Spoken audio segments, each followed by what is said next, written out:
Hello, and welcome to this evening's Sherman Griffin event. My name is Heinzel Kunzman. I'm the executive director for the Sherman Griffin Project. The Sherman Griffin Project is a proposed project to take an abandoned building located at 3825 West Center in Sherman Park and convert it into a cafe on the first floor run by Sam Belton. It'll also have a music school and a jazz performance venue. We are partnering with the Wisconsin Preservation Fund, who will assist with funding for the project. We are looking at a variety of ways to fund the project, one of which is crowdfunding. We have a $100,000 crowdfunding goal, and that is where your help could be very valuable. Please visit our website at theshermangriffin.org to learn more about this project. I put the website in the comments section, and if you learn more about this project and you want to contribute to it, please consider a donation of any amount that you're capable of. You can make the donation through PayPal. There's a PayPal button on the homepage of our website. And you can also see our PayPal account on the ticker at the bottom of the screen. Our account is the Sherman Griffin. Donations made through PayPal Monday through Thursday will go towards the construction and renovation of the project. And donations made Friday through Sunday will go towards events such as the one we're holding this evening. The events that we hold are mostly going to be jazz music performances, but we'll also have poetry reciting as well as stand-up comedy. You can also tip the performers directly through virtual tips. If you'd like to tip our performers this evening, you can see their Cash App at the bottom of the screen. It is Neil Davis 12. If you would like to make a donation of greater than $250, I strongly recommend that you contact me directly. You can find my contact information on our website, and you can also find it in the comments section here. I'd like to thank recent donations from Gary Kavalar, John Nilica, Jacqueline Laley, and Celia Huff. Thank you for your contributions. Let's see. If you have any questions about the Sherman Griffin, and you can, during the performance this evening, you can put them in the comments section, and I can answer the comments immediately. I can answer your questions immediately. You can also ask questions about the musicians or the performers, and halfway through their performance, I will be talking with them, and I might have the opportunity to ask those questions. I just ask that during the performance that you please try to keep your comments as non-controversial as possible. Thank you. So now I'd like to introduce our performers. This evening, we have the Neil Davis and Steve Peplin duo. They were formed in 2008. They have a Facebook page, which I also put in the comment section. And Steve Peplin is a professor at MATC, and Neil Davis is a professor at UW Oshkosh, and they play jazz duo guitar. So let's please welcome the Neil Davis Steve Peplin duo. Hey. Right, great. Yeah. 1, 2, 1, 2.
Thank you.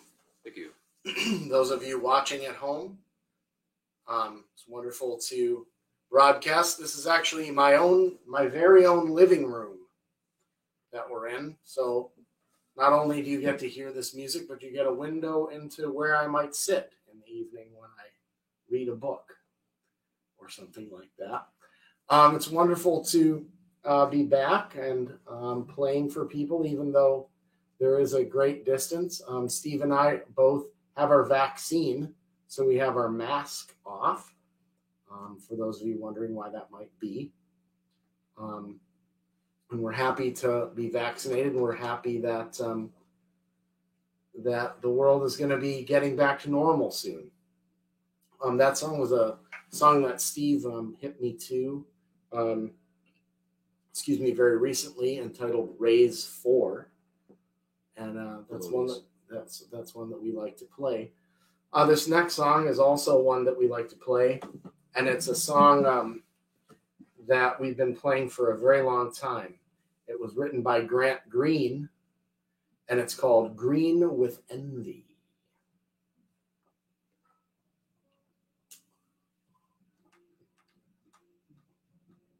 You want the hit? Yeah.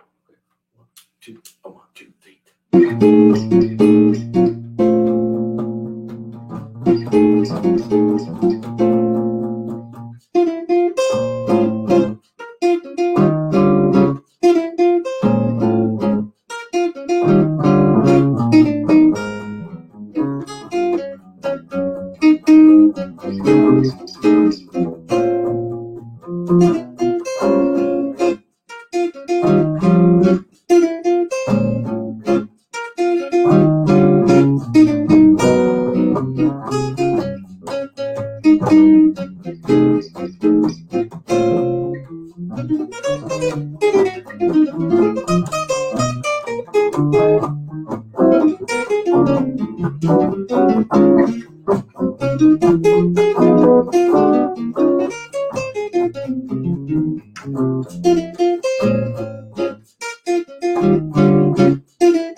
All right.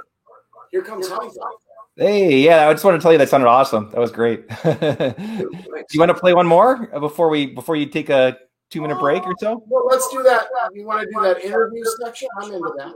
Sure. Okay, we'll do it right now. Let's see. You guys are smaller than me, so we'll make it. Oh, not like that. There we go. Okay. All right, and we've got like one viewer right now, so we went between like 1 and 4 for a while. But it's okay because people watch this the next day too, and it's Passover, so we lost our Jewish audience. But anyway, yeah. So I mean, that sounds really great. So you guys have like an interesting style.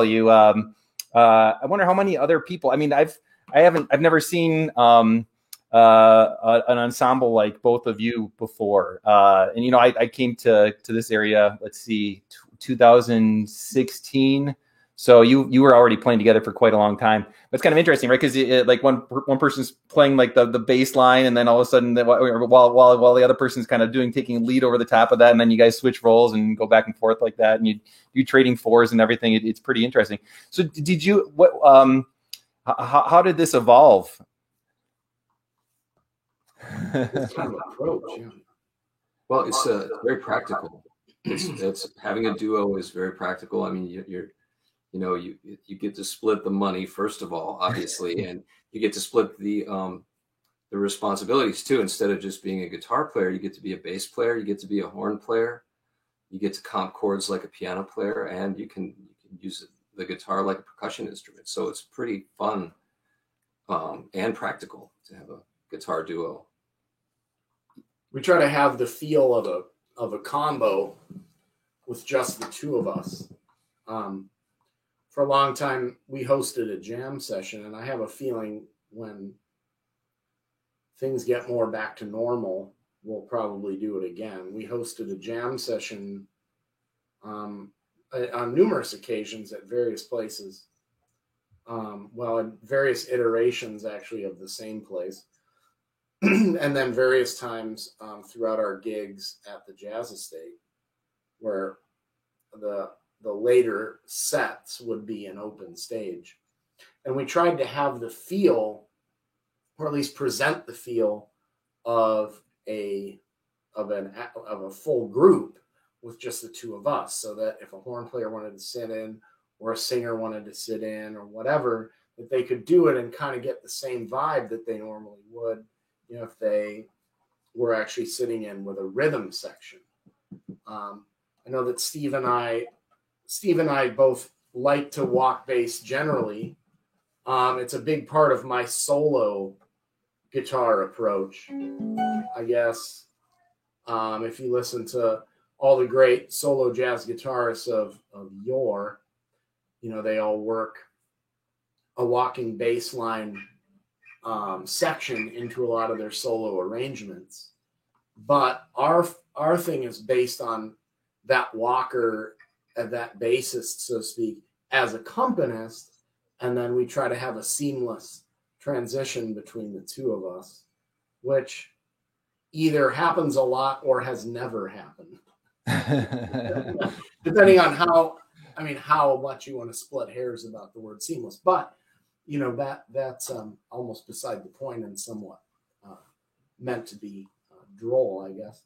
But, yeah, well, I mean, it definitely flows from one section to the next. It seems pretty seamless. I kind of went off script there, but and because some of these questions I've already asked and we were made known. You've played together since 2008, so you've been doing this for quite a long time. And so the first two tunes, they were this is again a little bit more off script, but I think it's all in our mind. The first two tunes you were playing, and I mean they're not like the more mainstream jazz standards. They're a little more off the beaten path. Is most of the music that you play along those lines? I guess I don't know. I think it's mostly familiar tunes. Okay. I think it may be coincidence that we picked two that were written by jazz musicians right off the bat. But, I like to do songs that were written by jazz players, in that classic era, I guess. What's interesting about that first tune, Raised 4, is it's not as well known in the States, but it's a Thelonious Monk tune. And, of course, Thelonious Monk is one of the progenitors of they call him the high priest of bebop. So I'd say that tune is probably pretty well known among jazz musicians, and in like Europe and Japan, all Monk's tunes are really well known. But in the States, it's still kind of, all our jazz heroes are still kind of, not as popular as Mozart. Yeah, maybe that's true, and it could just be that I might just be a little bit ignorant to those tunes, but they're a little less familiar to me. Yeah, they are somewhat. That is deep a pretty cuts. Yeah, that is a pretty. It's a weird tune. I mean, it's that's the whole tune, and so it sounds like Monk. really, really strange, and that's what got me into Thelonious. Just how weird it is. So yeah. It wouldn't be one of his more popular ones like Ruby, My Dear, or something like that. Mm-hmm. Yeah. So we'll see. Let's see here. So I guess that kind of leads nicely into what some of your inspirations are. Obviously, Monk is going to be somebody that would have inspired you. But do you have others that have influenced your particular ensemble?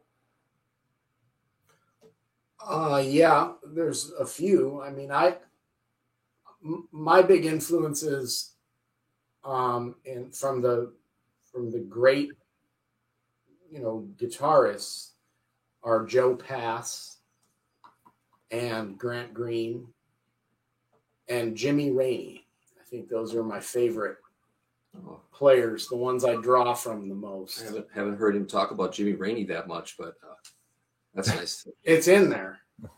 I just that there's a couple albums he did, Influence and Momentum. There's a couple others that are pretty, that have influenced me quite a bit. Using the pick, heavy picking and kind of drawing from like how a horn player would play.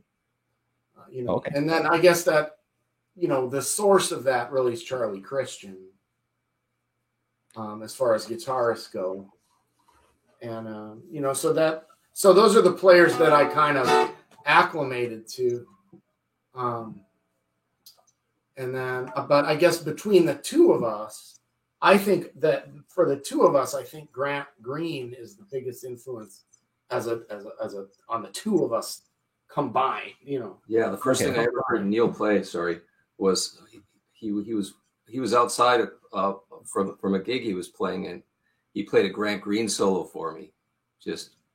I just met him on the street, and there he was playing this Grant Green guitar solo. So we met over Grant Green pretty much. So you guys met on the streets, is that right? Well, we're outside of on Jefferson Street. Okay. How long have you guys known each other? Well, that was in about 2007. Probably. Oh, okay.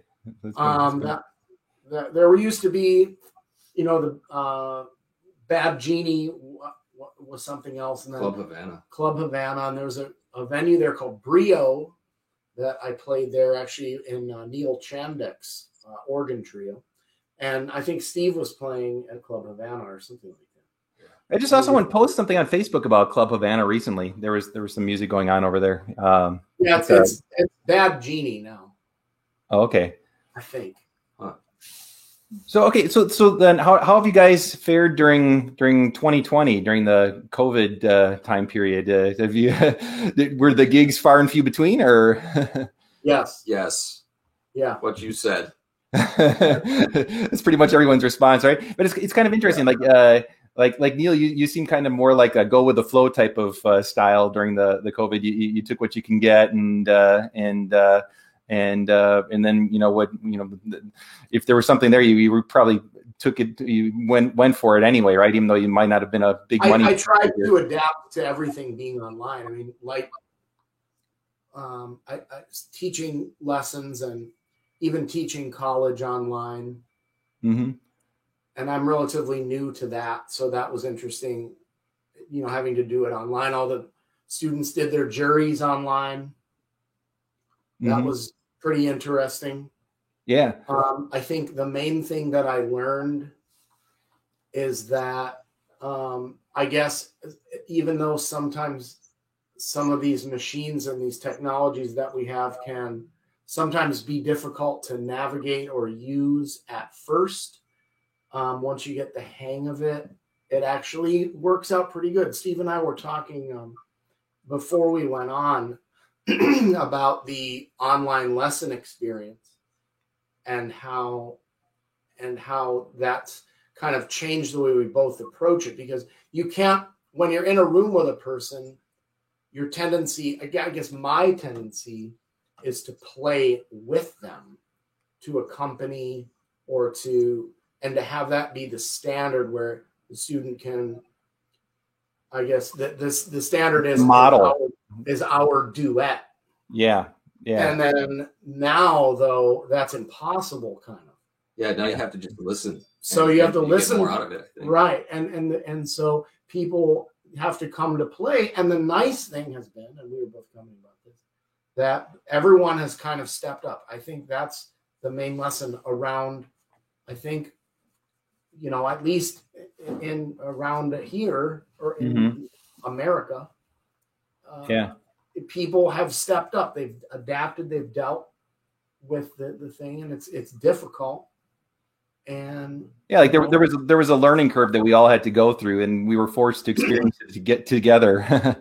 So I guess that maybe that's kind of a way to put it. But I mean, how about in terms of performing? So in terms of performing, another conversation I have a lot with musicians is, or not just musicians, but even like comedians. It feels totally different. There's no immediate response from the audience. You can't feel the vibe in the venue anymore. Does that bother? I feel like for pianists, for someone like me, it doesn't bother me as much, because maybe I'm just speaking for myself, but maybe a lot of other piano players feel the same way. Like we're all kind of in our own little world, and it doesn't really affect at least me too much. But for someone who's like a singer or that feeds off of the audience, it might affect them quite a bit. Or a comedian, they have to hear the laughs, right? Does it feel different? Does it give you kind of yeah? It felt it especially feels different playing with a mask on in a public place. Like one of the only two venues I've really worked at are St. Kate and Blue. Okay. And both of those allow the public there, but they're very organized about distancing and that sort of thing, and people are wearing masks, and it's tricky. It's tricky because sometimes I also wear reading glasses. Nobody probably cares about this, but I wear reading glasses, and then they're like on my mask and they fall off, and it causes me to make an error, or sometimes it's hot or whatever. It's all part of the show now, I guess. Yeah, and that's the thing is like Neil, like you guys are great for you're at like the perfect duo in the sense that like Steve, you got kind of like that stoic profile while you're playing, but Neil's got like the animated facial expressions while he's playing. I mean, that's gonna feel totally different to an audience who is used to seeing that, but now you have to cover everything up with a mask, right? It's gonna feel totally different, right? Yeah. Yeah. I mean, it's nice that there are venues though, like St. Kate and Blue, that will hire musicians. It's wonderful that they're doing that. Yeah, they're trying to keep things afloat. Yeah. Yeah. I played at the Cheel too a couple times, and I also played at the Pyramid. The Pyramid is a cool new venue in Lake Mills, Wisconsin. Okay. And that's a slick little place, actually. I didn't know you came out there. Yeah. Right by my Pyramid. Cool. Any other venue? I'm monopolizing the time. I think Steve has a couple. No, I don't have anything. I just have to say one thing though. The reason I was talking about Thelonious and his popularity in Germany and Europe and in England and Japan and stuff is because I've just really noticed how in teaching a couple of music history classes how truly ignored jazz artists are. So I think it's really cool that you're doing this, Heinzel, and lifting up this music. So thanks for doing that. Yeah, for sure. Oh, this is part of it's a passion of mine right now for sure. But I've always loved jazz ever since I was a kid. And it is like what you said. I noticed in Japan there's a big jazz audience. I lived in Taiwan for 7 years, and I would listen to broadcasts from jazz clubs in Japan, and it was great. They'd be kind of like this. They'd have interviews during the performances, and it was very interesting. You mentioned, you're kind of reminding me of a tune I heard Thelonious Monk do. I think it's called it's a Japanese folk song, Moon Over the Sunken Cathedral. Is that how the name of it? I can't remember what album it's on, but it's a Japanese folk song that he took that he turned into a jazz standard, and I've heard other jazz musicians play it. I don't know if you know which tune I'm talking about. I think he just calls it Japanese folk song. Oh, is that right? Okay. I think that's what Monk calls it. Yeah, do you know that one? No, I used to know that. I would request that one right now if you guys could play it, but I don't want to put you on the spot. No, that's we should work on that one. Well, yeah, let's keep playing music. Otherwise, we could chat the rest of the night. So what are you going to do for us next? Sure, like kind of as a straight A. Sure thing, like an arpeggio. Sure. This is going to be on Green Dolphin Street. I'll play kind of an intro.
Thank you. That wasn't green, that was purple. Yeah.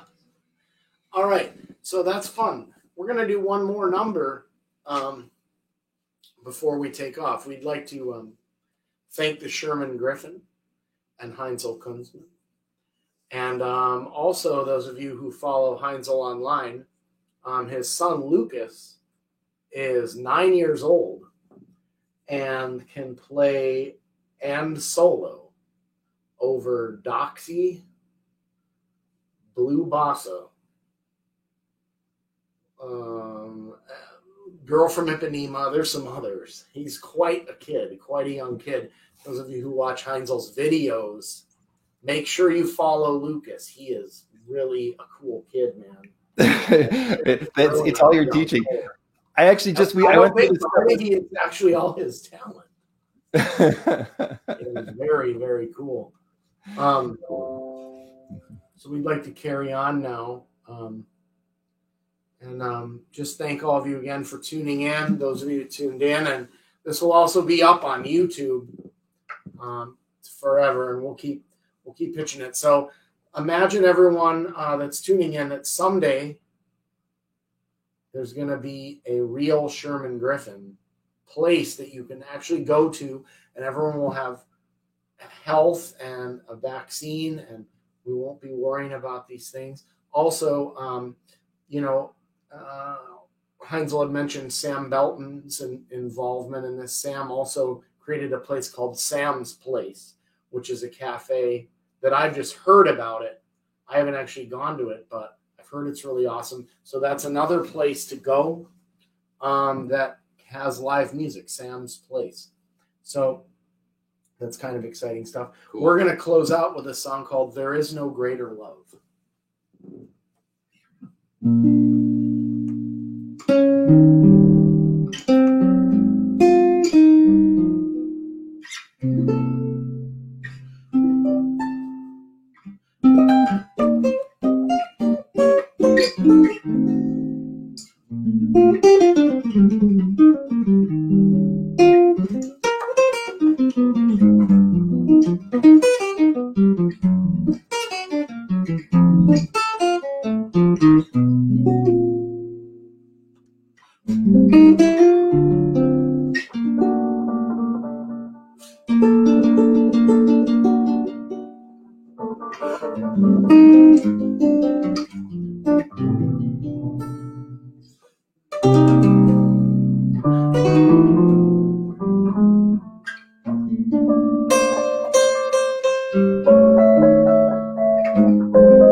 Thank you.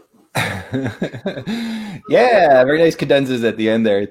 Thank you so much for your performance. That was really fantastic, outstanding, high quality music. And like you said, thanks to the viewer that we have here right now. But as you mentioned earlier, this is going to be up on our Sherman Griffin website forever, as well as on the Facebook page. And people will have a chance to browse through there to see what type of performances we've had in the past. And that would give them an idea of what type of performances we would have again in the future, too. And thanks for all of your shout outs to our venues and to our cafe operator, Sam Belton. And our next Sherman Griffin event will be April 10th. Originally, we were supposed to have the Devin Dropka Trio scheduled for that event, but he just today got called away to do a gig at the Blue that night. So of no less quality, we are now scheduling Mike Newmeyer for April 10th. He'll be streaming from his home as well. He's a vibraphonist, very interesting and creative individual. So that will be April 10th, a Saturday evening at 7 p.m. So if you're still stuck at home, or even if you're not stuck at home, these performances are great to. I know how it is on Facebook. It's kind of like ADD. You get to scroll through and check out all the funny stuff, but having something that's like an hour long can like that's on your phone and holding it there. Then if you're that type of person, just stream it to your TV while you're cooking dinner or doing house chores, or you can stream it to your TV from your laptop, and then you're still able to scroll through your Facebook feed that way too. So these types of events are perfect for people that are at home looking for some background music or to study high quality musicians and how they're doing what they're doing. So thank you again, Steve and Neil, and we'll be signing off. See all of you in 2 weeks. Thank you. Thanks. Bye. Bye.